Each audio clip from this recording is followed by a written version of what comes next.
কিরে পিলপিলি, কেমন আছিস? আমার কথা মনে পড়ে? সেই যে আমি এসেছিলাম তোদের বাড়িতে, আমাকে ভুলে গেছিস? তুমি এসো এসো এসো, এতদিন পরে আমার কথা মনে পড়লো। তাহলে আমার বাড়িতে তোমার পা পড়লো। মাগো মা, কথা বলার দরকার নেই। দাঁড়িয়ে আছো কেন দিদি? তুমি দাঁড়িয়ে আছো কেন? বসে বসে বসে। ঠিক আছে ঠিক আছে, এই তো বসে পড়েছি। তো বস আমার পাশে, একটু গল্প করি। তো তোর মেয়েটাকে তো দেখতে পাচ্ছি না। তোর মেয়ে কোথায় গেল রে? আচ্ছা আচ্ছা দিদি, একটু শান্ত হ, বসি বসি। এই তো বসে পড়েছি। মেয়ে আছে ঘরে, দিদি মেয়ে ঘরে আছে। মেয়ে যে কি করছে জানি না, একটু ডাকছি, দাঁড়াও। তোমাদের একটু জল খাবার আনতে হবে না? এতদিন পরে আমার বাড়িতে পা পড়লো। একটু দাঁড়াও দাঁড়াও, একটু বসো, একটু ফ্যানের হাওয়া খাও।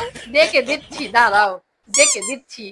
কিরে মাম্পি, মাম্পি শিগগির আয়, দেখ দেখ কে এসেছে। মা কি হয়েছে? এত সারের মতো চেঁচাচ্ছ কেন? বাবা রে বাবা, বাড়ির বুড়ি একদম মাথায় তুলে নিচ্ছে। কি হয়েছে তোমার? একটু বলো, তোমার কি হয়? এত রাগের কি হলো? রাগ করতেছিস কেন? দেখ দেখ কে এসেছে, দেখ দেখ। হুম, কি চোপা রে বাবা, কি চোপা। আজকালকার মেয়েরা এরকম। এবার দেখার কি আছে? চোপা চোপা। কি করতে হবে বলো মা, কি করতে হবে বলো। আমি আর ওদিকে পড়া আছে আবার। তো মা চাই, দৌড়ে দৌড়ে একটু চা বানিয়ে নিয়ে আয় তো। মিষ্টিটা একটু গাঢ় করে দিবি, কড়া করে দিবি। দিদি আবার মিষ্টি খেতে ভালোবাসে। ঠিক আছে যাচ্ছি। বারবার ডাকবে না কিন্তু, একবারই চা দিয়ে চলে যাবো একদম।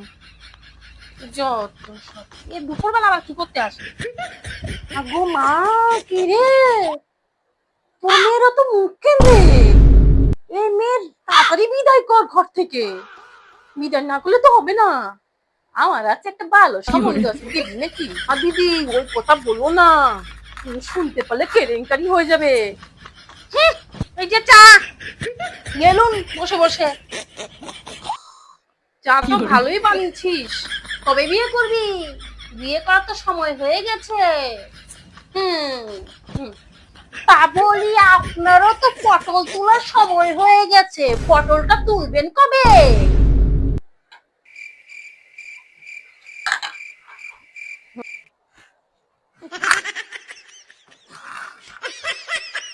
ছি ছি, এত অপমান।